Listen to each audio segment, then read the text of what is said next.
Imagine करो, आप passport office गए हो और आपको एक विंडो से दूसरे विंडो और एक ऑफिसर के पास से दूसरे ऑफिसर या फिर सुपरिंटेंडेंट के पास भेजा जा रहा है। आप इरिटेट हो जाते हो, ये इतने लेवल्स क्यों?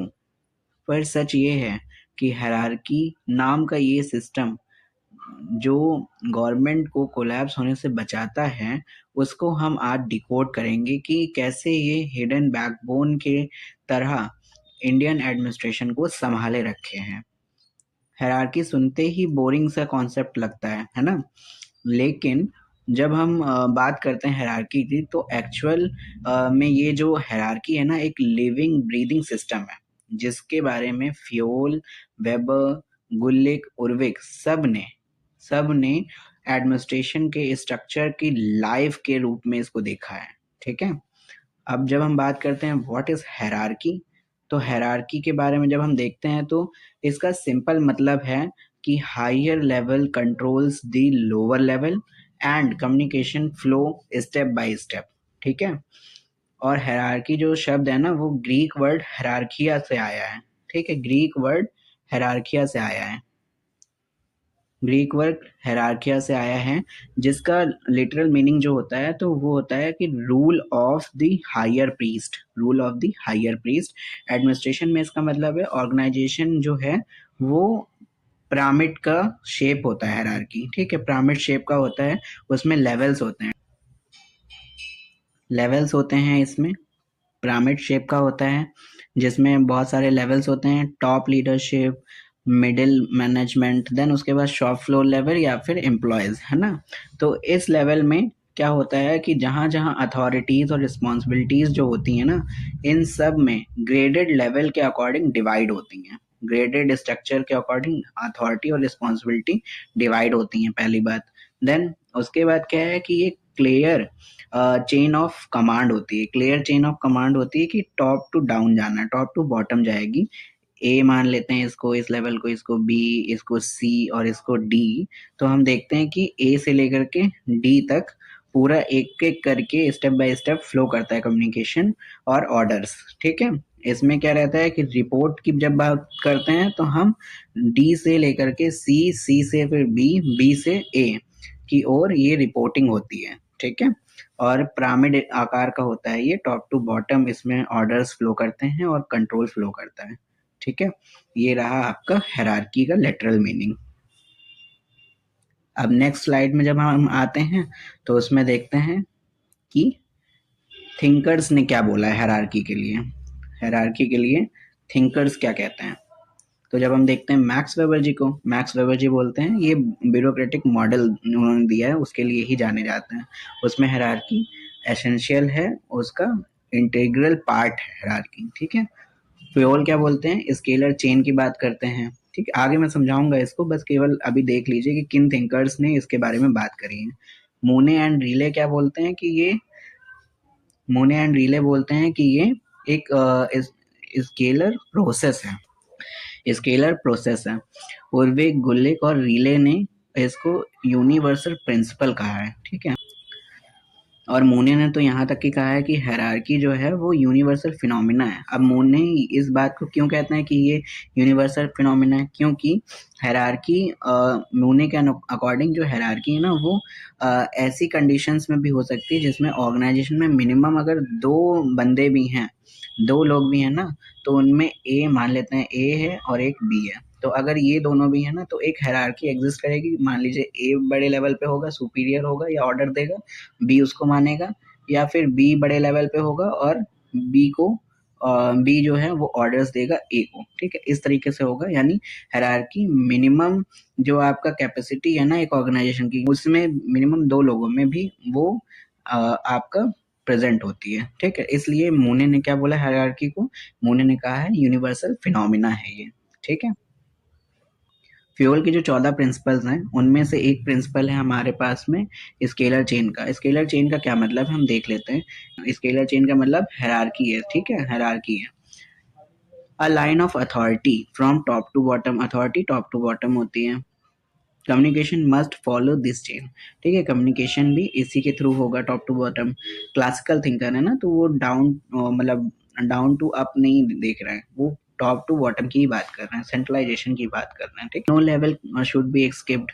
फिर ensures discipline and clarity, clarity रहती है। ये फ्यूल का स्केलर चेन प्रिंसिपल है, जिसके कुछ कैरेक्टरिस्टिक्स हमने देखे हैं यहाँ पे, ठीक है। हम आगे बढ़ते हैं अब। मोने का यूनिवर्सल प्रिंसिपल जो हायरार्की को कहना है या मानना है, वो किस लिए मोने कहते हैं कि ये एक यूनिवर्सल प्रिंसिपल है।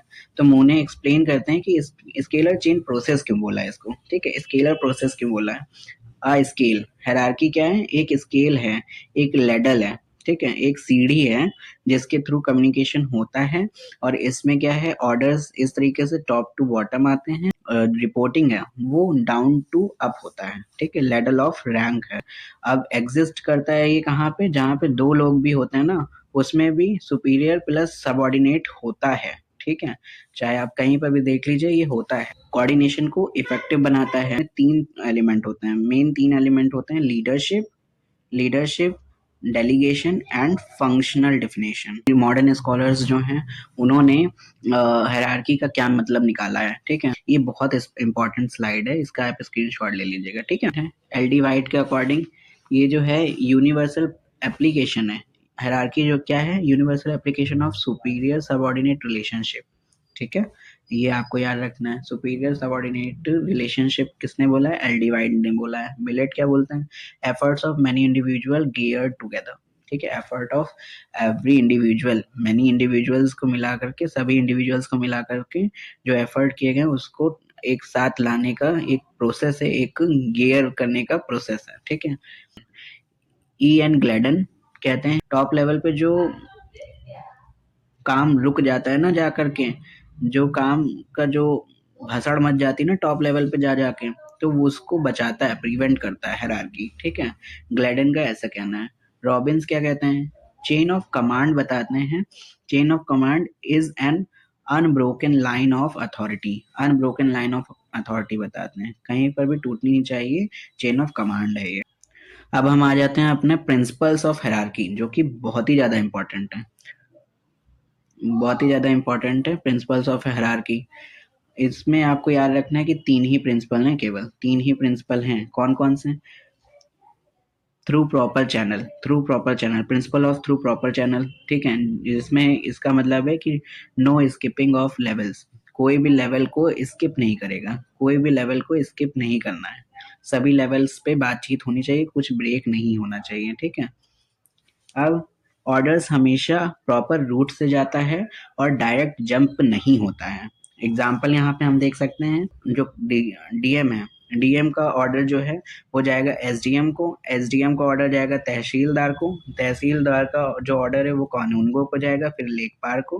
कहीं पर भी स्किप नहीं होना चाहिए रूल, है ना, कहीं पर भी कोई लेवल छूटना नहीं चाहिए। पहला है कि प्रॉपर चैनल होना चाहिए, कम्युनिकेशन का ब्रेक नहीं होना चाहिए। फिर उसके बाद principle of correspondence, principle of correspondence का मतलब है कि अथॉरिटी और रिस्पॉन्सिबिलिटी भी इक्वल होनी चाहिए। मतलब है कि देखो, सीधा सा मतलब है, अथॉरिटी बिना रिस्पॉन्सिबिलिटी डेंजरस होता है, और जहाँ पे रिस्पॉन्सिबिलिटी ज़्यादा होता है, अथॉरिटी कम होती है, वहाँ पे क्या होता है, बहुत ज़्यादा भसड़ मचती है और काम नहीं हो पाता है, ठीक है। और उसके बाद में अगर देखें कि अथॉरिटी ज़्यादा है, रिस्पॉन्सिबिलिटी कम, तो वहाँ करप्शन होता है, ठीक है, ठीक है। फिर थर्ड हमारे पास में, लास्ट और थर्ड जो प्रिंसिपल ऑफ हायरार्की है, वो है यूनिटी ऑफ कमांड, जो कि subordinate should get orders from only one superior, कि मतलब जो इमीडिएट सुपीरियर है ना, केवल उसका ऑर्डर फॉलो करे। यूनिटी ऑफ कमांड होनी चाहिए, यूनिटी ऑफ कमांड होनी चाहिए, प्रिंसिपल ऑफ करेस्पॉन्डेंस होना चाहिए, और communication through through proper channel होना चाहिए, है ना। अब हम आ जाते हैं अपने हेनरी फ्योल के जो गैंग प्लान वाला सिद्धांत है उसको समझते हैं, जिसमें हेनरी फ्योल कहते हैं कि अगर कुछ भी अर्जेंट सिचुएशन है तो उसमें डायरेक्ट कम्युनिकेशन जो है वो अलाउ होनी चाहिए। डायरेक्ट कम्युनिकेशन इमरजेंसी सिचुएशंस में अलाउ होनी चाहिए, यानी स्पीडी कम्युनिकेशन होना चाहिए। शॉर्टकट यानी इमरजेंसी शॉर्टकट है जो कि स्पीड कम्युनिकेशन करेगा, ठीक है। इसकी कंडीशन क्या है, परमिशन होनी चाहिए, इमीडिएट सुपीरियर के द्वारा दी जानी चाहिए, इसकी परमिशन इमीडिएट सुपीरियर द्वारा दी जानी चाहिए, ठीक। गैंग प्लान का सीधा सा मतलब है, आप समझ लो कि अगर कोई फाइल अटक रही है, कहीं पर भी इमरजेंसी सिचुएशन है, तो अपने मान लीजिए यहाँ पे काम है इस लेवल पे, तो इमीडिएट सुपीरियर से पूछ के ये दोनों, मतलब मान लो ये बी है और ये सी है और ये वाला लेवल ई और एफ है, तो ई और एफ अपने इमीडिएट बॉस यानी बी और सी से पूछ करके उन फाइल्स को अपने से साइन करके, और जिससे भी साइन करना है मतलब बी और सी को, उनसे बात करके उनसे साइन करवा के आपस में समझ करके उस फाइल का निपटारा करके नीचे वाले लेवल पे पास करेंगे और जल्दी इमीडिएट मतलब इमीडिएट शॉर्टकट होगा, जिससे स्पीडी कम्युनिकेशन पॉसिबल होगा। इसकी कंडीशन एक ही है कि आपके पास में परमिशन होनी चाहिए अपने इमीडिएट सुपीरियर की। ठीक है, इसका मॉडर्न डे एग्जांपल ये है कि डिजास्टर रिस्पांस के लिए स्पीडी कम्युनिकेशन के लिए व्हाट्सएप ग्रुप बनता है ब्लॉक लेवल पे, जिसमें तहसील और डिस्ट्रिक्ट के हमारे ऑफिसर्स होते हैं। ठीक है, अब हम आगे आ जाते हैं जिसमें एडवांटेजेस की हम बात कर लेते हैं। एडवांटेजेस क्या हैं? यूनिटी ऑफ पर्पस होता है, क्लियर चेन ऑफ कम्युनिकेशन होती है, फिक्स रिस्पॉन्सिबिलिटी होती है, और फिर डिसेंट्रलाइजेशन की भावना को ये प्रोत्साहन देता है। ठीक है, उसके अलावा फैसिलिटेट करता है डेलीगेशन को, सिंप्लीफाई करता है फाइल मूवमेंट को, और डिसिप्लिन को मेंटेन करता है। अब हम बात करते हैं डिसएडवांटेजेस की, जिसमें सबसे पहला आता है रेड टेपिज्म, डिले करता है डिसीजन मेकिंग में, लोअर इनिशिएटिव्स को क्या करता है, डिस्करेज करता है, और बहुत ज़्यादा रिजिड है या फिर सिचुएशंस हैं उनके अकॉर्डिंग ये काम नहीं करता है, उसके अकॉर्डिंग ये बहुत रिजिड है। Create over centralization, superior subordinate distance widen होती है, मतलब गैप बढ़ता है किसी भी एम्प्लॉय या फिर सुपीरियर के बीच में। देन अनइक्वल अथॉरिटी डिस्ट्रीब्यूशन, अगर अथॉरिटी ज़्यादा है रिस्पॉन्सिबिलिटी कम, जैसा मैंने पहले बताया करप्शन बढ़ता है। ठीक है, अगर रिस्पॉन्सिबिलिटी ज़्यादा अथॉरिटी कम तो कुछ नहीं होता है, और केवल दिमाग पे हेडेक बढ़ती है और काम करने का मन नहीं लगता है, स्ट्रेस बढ़ता है। ठीक है, प्रोडक्टिविटी घटती है, और रिड्यूस कर सकता है टीम स्पिरिट को।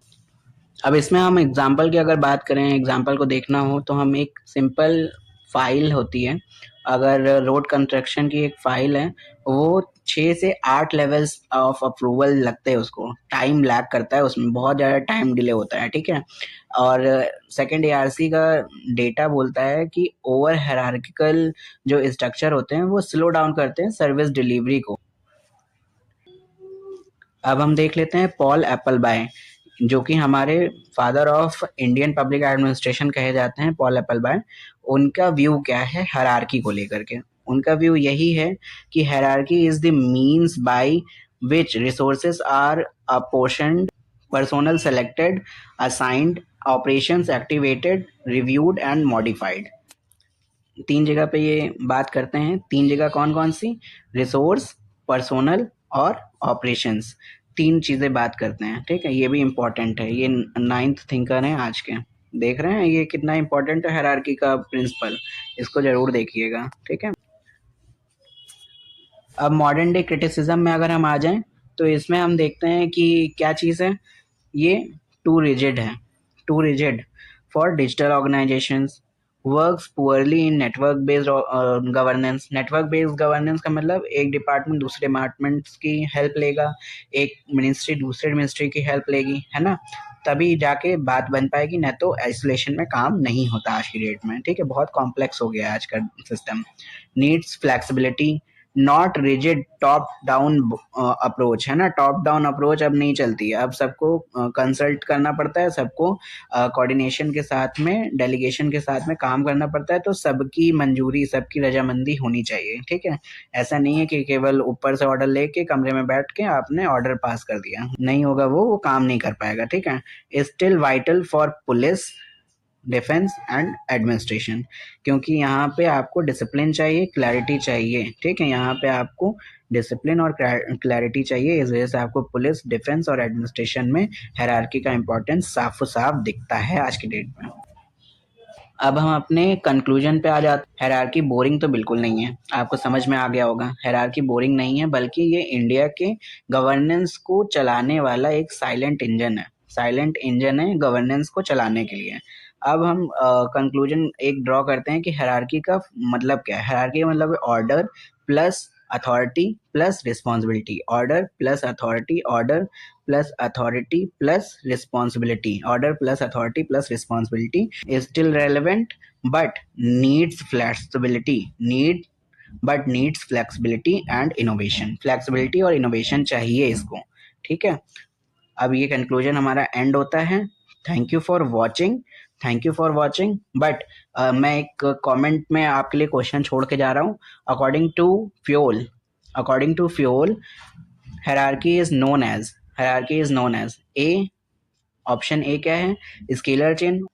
ऑप्शन बी क्या है? Scalar model. Option c linear ladder. ठीक है, जो करेक्ट आंसर देगा कमेंट सेक्शन में मैं उसको हार्ट दूंगा, पर्सनली रिप्लाई करूंगा। Thank you for watching. आप प्लीज देखिए और इसको शेयर करिए, अपना प्यार दीजिए। Thank you for watching.